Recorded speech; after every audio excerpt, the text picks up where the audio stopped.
ویسے تو پہلے بھی 2 قاتلانہ حملے ہو چکے تھے۔ سلطان صلاح الدین ایوبی کو نہ لڑکیوں سے دھوکہ دیا جا سکتا تھا اور نہ ہی شراب سے، کیونکہ وہ ان دونوں سے شدید نفرت کرتا تھا۔ سلطان صلاح الدین ایوبی کو قتل کرنے کا صرف یہ ایک ہی طریقہ تھا۔ سلطان صلاح الدین ایوبی کو اس کی محافظوں کی موجودگی میں بھی قتل نہیں کیا جا سکتا تھا۔ ایوبی نے غزہ کے 3 مشہور قصبوں پر اپنا قبضہ جما لیا تھا۔ سلطان صلاح الدین ایوبی نے اسی فتح کی خوشی میں جشن منانے کے بجائے حملے جاری رکھے۔ ایک دن سلطان صلاح الدین ایوبی دوپہر کے وقت غنودگی کی عالم میں اپنے خیمے میں سستا رہے تھے۔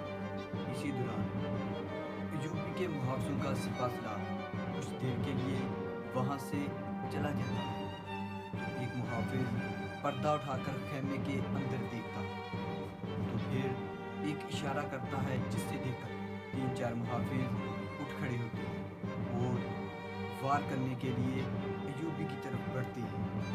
یہ کون تھے؟ یہ وہی محافظ تھے جو صلاح الدین ایوبی کی محافظی دستے میں چند دن پہلے نئے شامل ہوئے تھے۔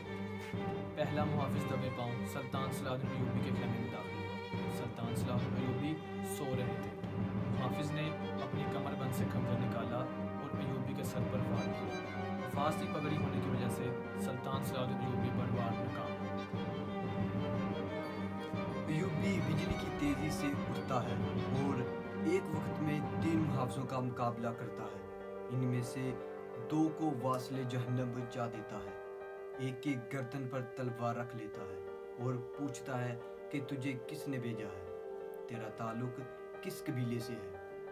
ایوبی کا غضب دیکھ کر وہ جلدی سے بولنا شروع ہو جاتا ہے اور بتاتا ہے کہ وہ ایک فدائی ہے۔ فدائیوں کے متعلق مزید جاننے